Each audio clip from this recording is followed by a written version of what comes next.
I've worked in manual labor my entire life, but I took a gig hauling trucks for a few years in the early 2000s. I got offered a package that I couldn't refuse in the way of full-time pay with part-time hours. If I can meet the arrival times, I got insurance, benefits, everything an employee dreams about. I got my CDL as well as a few other certifications and found myself on the road just a month or so later. I had a lot of jobs where things got weird or just crazy, but one particular evening makes the others pale in comparison. I don't like stories with a lot of fluff, so I'm just going to jump right into it. I was on a return trip from Oregon to Minnesota. I'd already made one delivery, hooked up a second, and was now technically on my way home. This was about the halfway point. Weather is great. I'm feeling good, motivated. My time on that trip was well ahead of schedule, so I made sure not to push it or burn myself out. I found it super defeating to get home from a long haul, to be too exhausted to enjoy it. It's always better to take a little time and stay level. I also have a bit of a heart condition, so heavy caffeine intake isn't an option for me. Most of my life has been all natural, using whatever remedy that I could come up with to keep my energy up. The biggest influence was just a good diet, exercise, and consistent sleep schedule. That means I stopped every night, generally at the same time, got a good amount of rest. And that's it. Many of my trips were clocked to the very last second, but I managed to always arrive on time. I passed over the Idaho border and started gunning through Montana. Lots of beauty, but ultimately not much in the way of civilization out there. The route took me through Missoula, Butte, and some more established townships. Between them, though, you'd be lucky to find a service station of any kind. Rural stretches like this always kept me on my toes, as I'd heard horror stories about guys running out of gas, blowing tires, or encountering engine trouble. There isn't help for 75 miles in each direction. On top of that, some of these rural stretches don't see a lot of traffic. Some early mornings, I wouldn't see another car on the road for an hour at a time. I had my eyes set on a trucking station out in the middle of nowhere between Bozeman and Livingston. I'd roll through Bozeman around dinner time, grab a quick bite to eat, then push on towards the station, let my food settle, and digest a bit. After an hour of driving, I'd hit my target, pull over, and totally be ready for bed. I like routine. I like structure. I like having a plan. That night, everything was supposed to be simple. At first my plan was going smoothly. I got dinner, gassed up, experienced little to no traffic, was back on the road in no time. Soon I found my head swimming from the digestion and long day of driving. But there was some lights out there alongside of the highway. You know exactly what I'm talking about. These big concrete pullouts on the side of interstates every 100 miles or so. They usually have a bathroom, vending machine, trash cans, everything people living on the road might need. I pulled in and found a rare sight.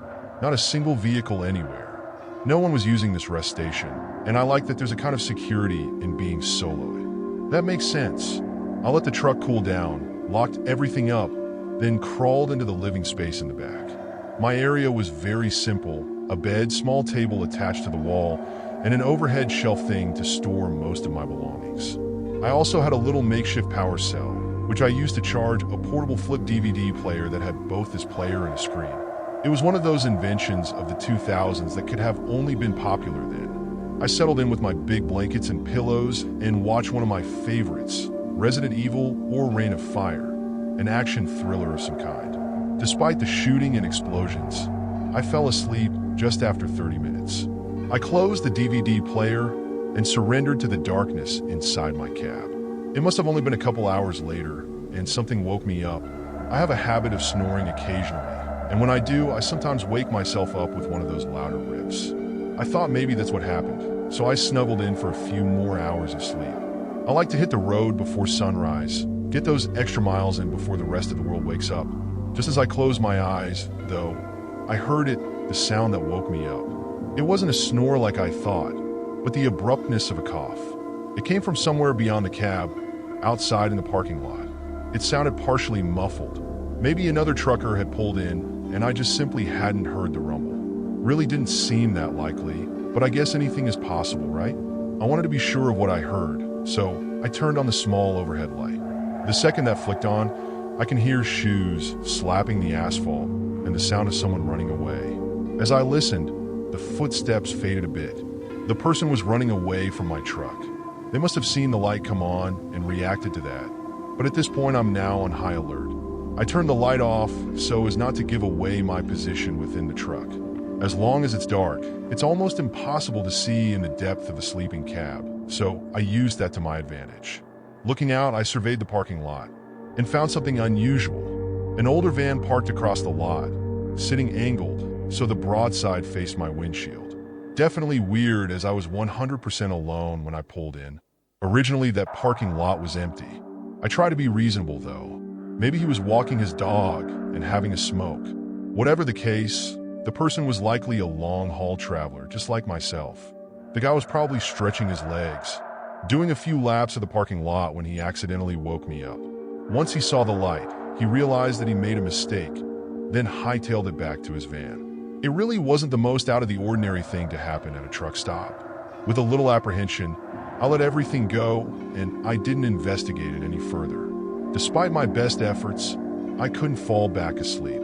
Just as I started to drift off, I heard those footsteps again, and then what I thought sounded like someone tugging on the passenger side door handle. There's an unmistakable click, then the sway of someone stepping off the sidebar. Whoever I'd heard coughing just tried to get inside my truck.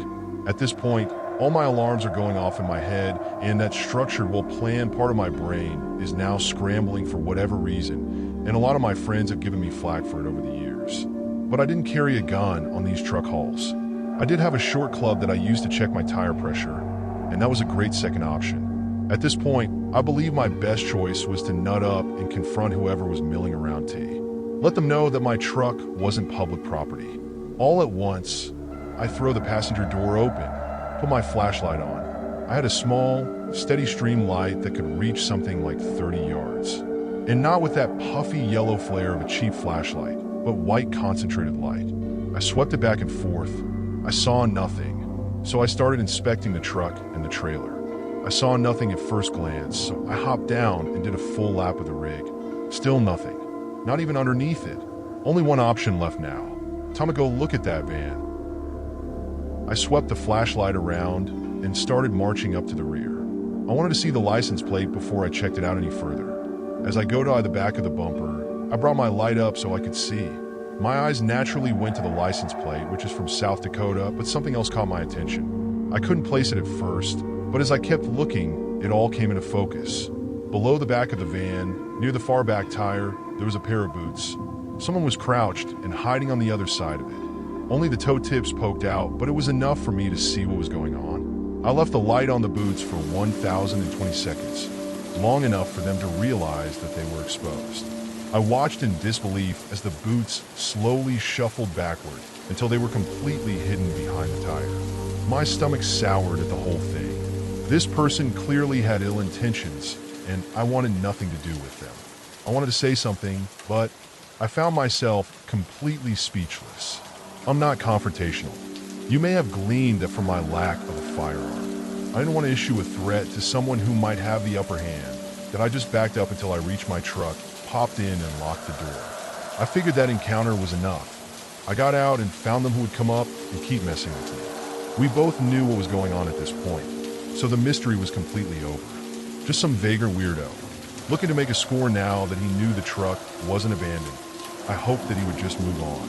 I sat for 45 minutes, and that van never moved. I didn't see anything move. No person, no door opening or closing.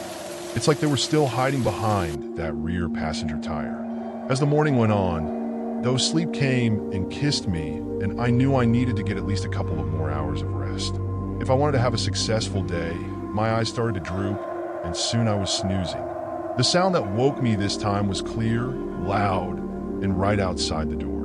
It was the sound of a man clearing his throat, the sound someone makes when they want your attention. My eyes shot up and moved to the glass, and there, just peeking over the lip of the door, I could see someone looking into my cab. I freeze, hoping they can't see me, but it doesn't matter.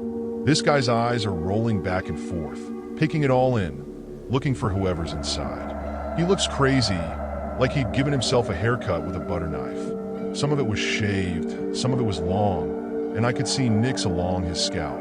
I think his eyebrows were shaved off too, but it was hard to tell in the moonlight. I could literally feel this guy pulling on the door handle, making the entire truck move. I did the only thing that I could think of, shout as loud as I could. "What do you want?" I hollered at the glass, still motionless in the back of the cab. This is also a censored conversation, as I remember swearing in literally every sentence that I spoke to this guy. He said, "It's me." "Who?" I asked. Okay, maybe this was a case of a mix-up. I sat up and reached for the club on the floor. "It's Jake." "Come on," he pleaded. "I don't know you. I'm not from here." The conversation devolved from that point forward, playing hard to get. "I like it. Let's do something different," he said. This guy went on at length about what he wanted to do to me, and none of it involved violence at all. Everything this guy said was sexual from start to finish. I'm watching this guy lick the window of my semi-truck as he tells me he wants to kiss my feet, worship me, pleasure every part of me. I'm not homophobic, but the whole thing was nauseating as he's going on and on and on about his sexual fantasies, transitioning into what he wants me to do to him, and I'm yelling for him to just please go away throughout the entire thing. His tone changes. He starts talking about his desires, which were much more violent. This guy wanted someone to hurt him during their sexual escapades, punched, choked, tied up, and abused the whole shebang. I couldn't really believe what I was hearing. He switched from licking the window to tapping on it before finally smashing his fist into the glass. I had to do something. I remember my portable DVD player and, for whatever reason, came up with this weird little plan. I opened up and faced it away from the front of the cab so the light would illuminate my face, but he wouldn't be able to see what the light was coming from. "I'm calling the police," I said, hoping the light source would look like a car phone or a radio. "I've got your South Dakota plates too, Richard," he asked. "I'm not who you're looking for."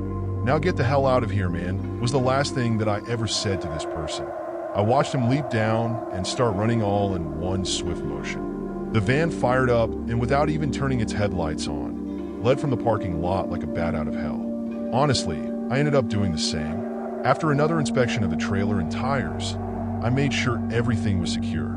I rolled out and made for Livingston that morning. Really played with the idea of calling the police and making some kind of report. I didn't have the actual plate number, just that it was a Dakota van, so I figured my report would go absolutely nowhere. It wasn't until I got out of trucking that I realized how common this type of encounter was, especially after the invention of Craigslist. Truck stops have always been known for midnight rendezvous, but became explicit for random hookups all over the country, particularly for traveling men who wanted to experiment, whoever that Jake guy was. He thought I was Richard, who was probably another trucker rolling through Montana that night. Jake must have gotten the truck station mixed up, or Richard was late to the arrival, so got us confused. Regardless, and whatever the case, I'm very glad that I had my doors locked that night, as I could be telling a very different story right now. I have a plan when you hit the road, and always stick to that plan. The guy was probably stretching his legs, doing a few laps of the parking lot when he accidentally woke me up. Once he saw the light, he realized that he made a mistake, then hightailed it back to his van. It really wasn't the most out of the ordinary thing to happen at a truck stop. With a little apprehension, I let everything go, and I didn't investigate it any further. Despite my best efforts, I couldn't fall back asleep. Just as I started to drift off, I heard those footsteps again, and then what I thought sounded like someone tugging on the passenger side door handle. There's an unmistakable click, then the sway of someone stepping off the sidebar. Whoever I'd heard coughing just tried to get inside my truck. At this point, all my alarms are going off in my head, and that structured, well-planned part of my brain is now scrambling for whatever reason, and a lot of my friends have given me flack for it over the years. But I didn't carry a gun on these truck hauls. I did have a short club that I used to check my tire pressure, and that was a great second option. At this point, I believe my best choice was to nut up and confront whoever was milling around T. Let them know that my truck wasn't public property. All at once, I throw the passenger door open, put my flashlight on. I had a small, steady stream light that could reach something like 30 yards. And not with that puffy yellow flare of a cheap flashlight, but white concentrated light. I swept it back and forth. I saw nothing, so I started inspecting the truck and the trailer. I saw nothing at first glance, so I hopped down and did a full lap of the rig. Still nothing, not even underneath it. Only one option left now. Time to go look at that van. I swept the flashlight around and started marching up to the rear. I wanted to see the license plate before I checked it out any further. So, This was the story. Thanks for watching. If you enjoyed this video, don't forget to like, subscribe, and hit the notification bell so you never miss an update. We'd love to hear your thoughts in the comments below. Check out our other videos for more content. And remember to share this with your friends. See you next time.